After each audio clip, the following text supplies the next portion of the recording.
'Cause she has been around thousands of years and never is gonna kiss a boy, William chipped in. Storybooks don't waste ink on something that'll never happen. Like you're not hooking every time the boat moves, Button quavered. William kicked at him. Or like the Lady of the Lake becoming schoolmaster, Hester said, glaring at Dot. We should at least ask, Dot asked, appealing to Annabelle. She's the Lady of the Lake, you lump, Annabelle scorned.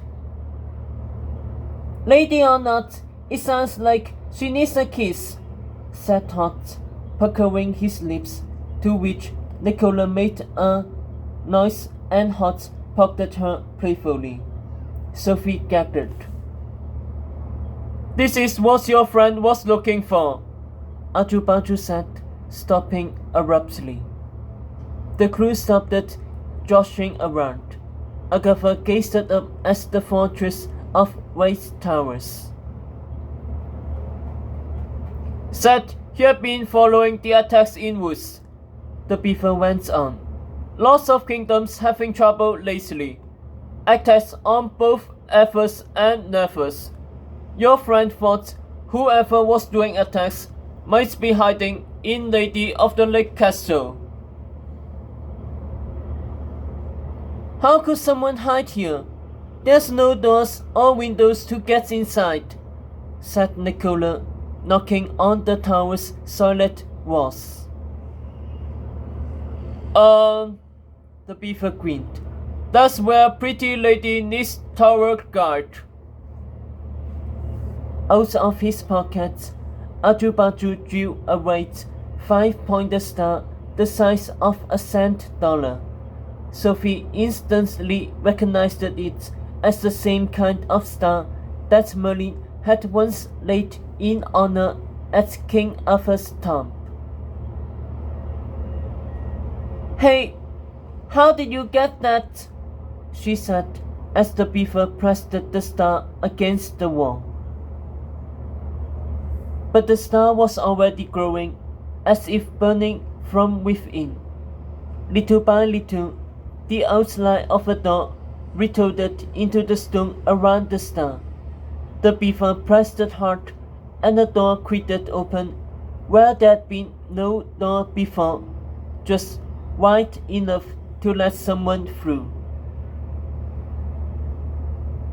Lady of Lake must have let your friend inside, the beaver said.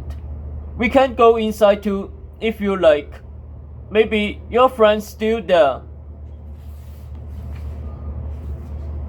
Agatha was hardly listening.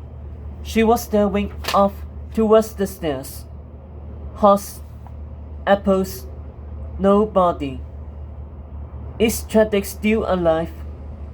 But the quest map said he was dead, and so did the historian's painting. Had there been a mistake? Eyes wide, she glanced back at the newly opened door into the tower. Is the beaver right? Is Chadwick inside? Agatha? She looked up and saw her crew watching her. Come on, we have to trace his steps, she said quickly, waving them in. One by one, the crew followed the beaver into the towers. Agatha hurried in last, cramming through the stone door. She stopped short.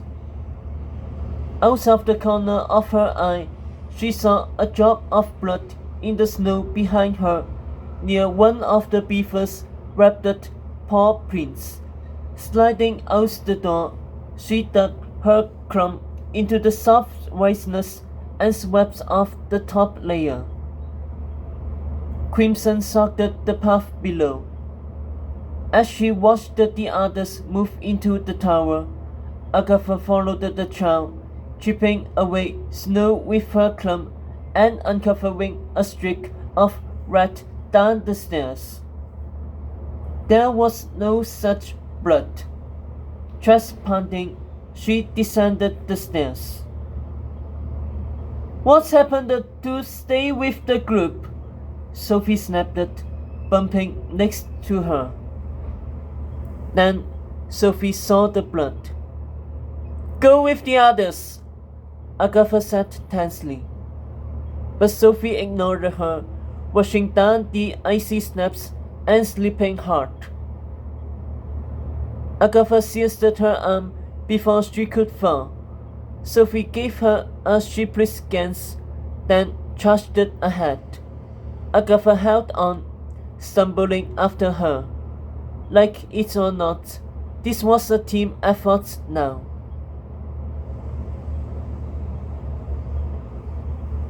Coming down the jagged staircase, Agatha could see the mist of their twin breaths.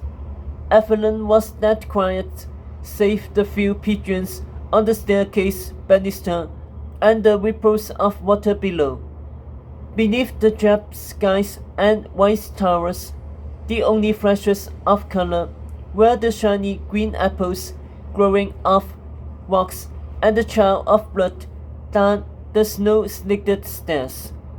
Together, the two girls followed the stream of red step by step until they reached the bottom.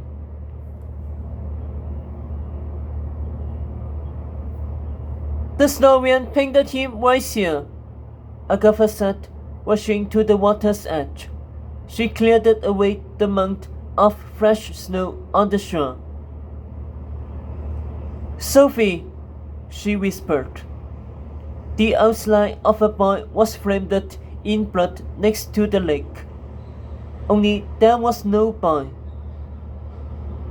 He was here, said Agatha. He was definitely here. He still is.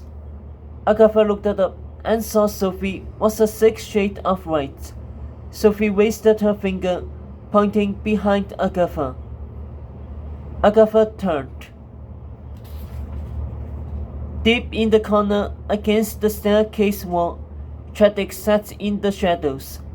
He had his knees to his bare, broad chest, his black flat against the stone, his eyes wide open. He was holding something between his hands. Chadwick! Agatha gasped. She rushed forward, diving into the snow and grabbing him. He was stone cold. His skin looked waxy and colorless. The gash in his flank turned rusty brown. He gazed right at them, his pupils big and glassy. He's dead, isn't he? Sophie said softly. Agatha's heart caved in. Of course he was dead. The Snorian was right. The Snorian was always right. Except... How did his blood move? Agatha asked. He died over here. The Snorian said so. Someone must have moved him after he was dead. But why? Sophie asked. It doesn't make any sense. Then Agatha saw what Chadwick was holding.